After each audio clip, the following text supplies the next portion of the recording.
Hi viewers, welcome to super kitchen.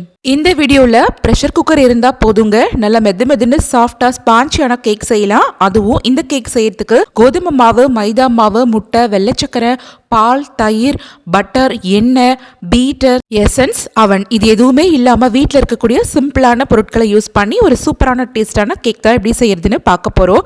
First, இந்த cake செய்யறதுக்கு 250 ml கப்பால் 3/4 கப் அளவுக்கு நாட்டு சர்க்கரையை மெஷர் பண்ணிட்டு ஒரு பாத்திரத்தில் சேர்த்துக்கலாம். இது கூட 3/4 கப் அளவுக்கு நல்ல கொதிக்கிற தண்ணீரை இதில் சேர்த்துட்டு நல்லா கலந்து விட்டுக்கோங்க. சூடான தண்ணீர் சேர்த்து நாட்டு சர்க்கரையை நல்லா கலக்கும் போதுதான் சர்க்கரை நல்லா கலந்து மெல்ட் ஆகி வரும். இப்போ கரைச்சி வச்சிருக்க இந்த நாட்டு சர்க்கரை அப்படியே ஒரு ஓரமா இருக்கட்டும். அடுத்ததா நம்ம எந்த கப்பால நாட்டு சர்க்கரையை மெஷர் பண்ணமோ அதே கப்பால 1 கப் அளவுக்கு, அதாவது 250 ml கப்பால 1 கப் அளவுக்கு வெள்ளை ரவை எடுத்திருக்கேன். நான் வறுத்த ரவை தான் எடுத்திருக்கேன். நீங்க வறுக்காத ரவையா இருந்ததுன்னா ஒரு தடவை 5 நிமிஷத்துக்கு சிறுவான நல்லா வறுத்துட்டு அதுக்கப்புறமா அந்த ரவையை மிக்சி ஜார் கப்ல சேர்த்துட்டு தண்ணி சேர்க்காம நல்லா ட்ரையா உங்களால எந்த அளவுக்கு நல்லா நைஸ் பவுடரா அரைக்க முடியுமோ அந்த அளவுக்கு இது போல ஃபைன் பவுடரா அரைச்சுக்கோங்க. கண்டிப்பா கொரகொரப்பா அரைக்க கூடாது. இப்போ அரைச்ச இந்த ரவை பொடியை வேற ஒரு பாத்திரத்துல மாத்திக்கலாம்.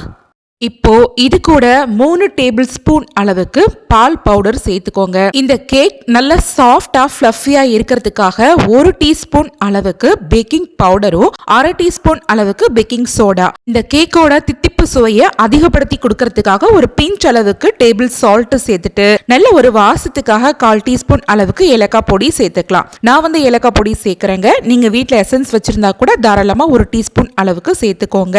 உங்ககிட்ட பேக்கிங் பவுடர், பேக்கிங் சோடா இல்லைன்னா 1 டேபிள் ஸ்பூன் அளவுக்கு நீங்க நார்மலா சமையலுக்கு பயன்படுத்தக்கூடிய சமையல் சோடா இருந்தா கூட தாராளமா சேர்த்துக்கலாம். இதெல்லாம் சேர்த்துட்டு ஒரு தடவை நல்லா மிக்ஸ் பண்ணி முடிச்சிருங்க. அதுக்கப்புறமா 1/4 கப் அளவுக்கு நெய்யை இப்போ இந்த மாவு கூட சேர்க்க போறோம். நெய் சேர்த்து செய்யறதுனால கேக் நல்ல மணமாவும் சுவையாவும் இருக்கும். உங்களுக்கு நெய் வாசனை பிடிக்கலன்னா நீங்க 1/4 கப் அளவுக்கு ஃப்ளேவர் இல்லாத ஆயிலா இதுல சேர்த்துக்கலாம். இப்போ இது கூட ஃபைனலா நம்ம ஆல்ரெடி கரைச்சி வச்சிருந்த நாட்டு சக்கரை தண்ணியை ஒரு வடிகட்டியை பயன்படுத்திட்டு முழுசையும் இதுல வடிச்சிட்டு சேர்த்துக்கோங்க. இப்போ ஒரு கரண்டி வச்சுட்டு நல்லா கட்டி இல்லாம மிக்ஸ் பண்ணி விட்டுக்கோங்க.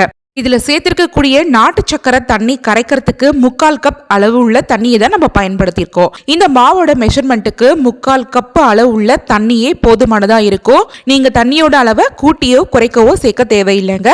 பாருங்க, மாவு கரைச்சு முடிச்சதுக்கு அப்புறமா மாவு எடுத்து முண்டு விட்டோம்னா இது போல நல்ல மடிப்பா ரிப்பன் கன்சிஸ்டன்சி போல மாவு விழணும். இதுதான் மாவோட சரியான பதம். பர்ஃபெக்டான கன்சிஸ்டன்சில கேக் பேட்டர் ரெடி ஆயிடுச்சு. அடுத்ததா உங்ககிட்ட இருக்கிற இது போல ஏதாவது ஒரு குக்கர் இருந்தா எடுத்துக்கோங்க. குக்கருக்குள்ள 1/2 டீஸ்பூன் அளவுக்கு எண்ணெயை சேர்த்துட்டு குக்கர் ஃபுல்லா ஸ்ப்ரெட் ஆகுற மாதிரி இது மாதிரி நல்லா பிரஷ் பண்ணி விட்டுருங்க.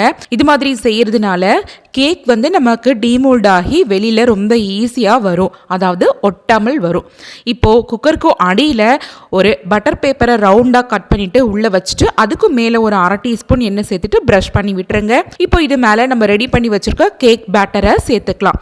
சேர்த்ததுக்கு அப்புறமா குக்கரை எடுத்துட்டு ஒரு ஃபோர்ஸா 2 தடவையில இருந்து 3 தடவை நல்லா இது போல டேப் பண்ணி விட்டுருங்க. இந்த மாதிரி பண்றதுனால கேக் பேட்டர்ல இருக்கிற ஏர் பபிள்ஸ் எல்லாமே ரிலீஸ் ஆகிடும்.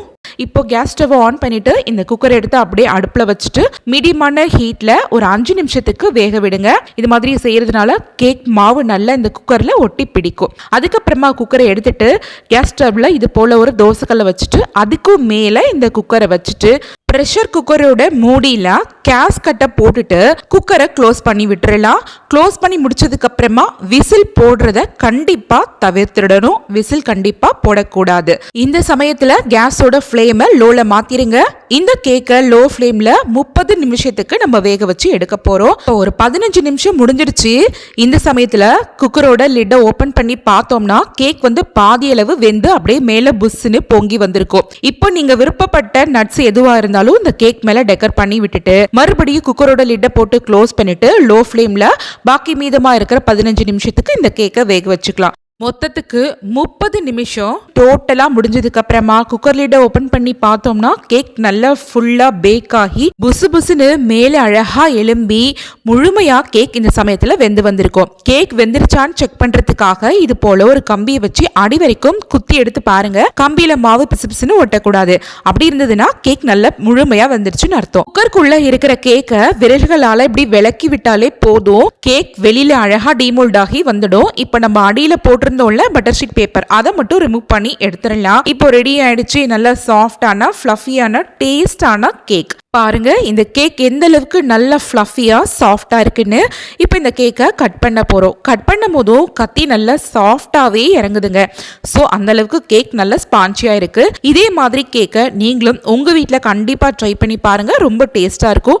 இந்த கேக் ரெசிபி உங்களுக்கு பிடிச்சிருந்ததுன்னா இந்த வீடியோவை உங்க ஃபேமிலி அண்ட் ஃப்ரெண்ட்ஸ் சர்க்கிள் கூட நிறைய ஷேர் பண்ணிக்கோங்க. நன்றி.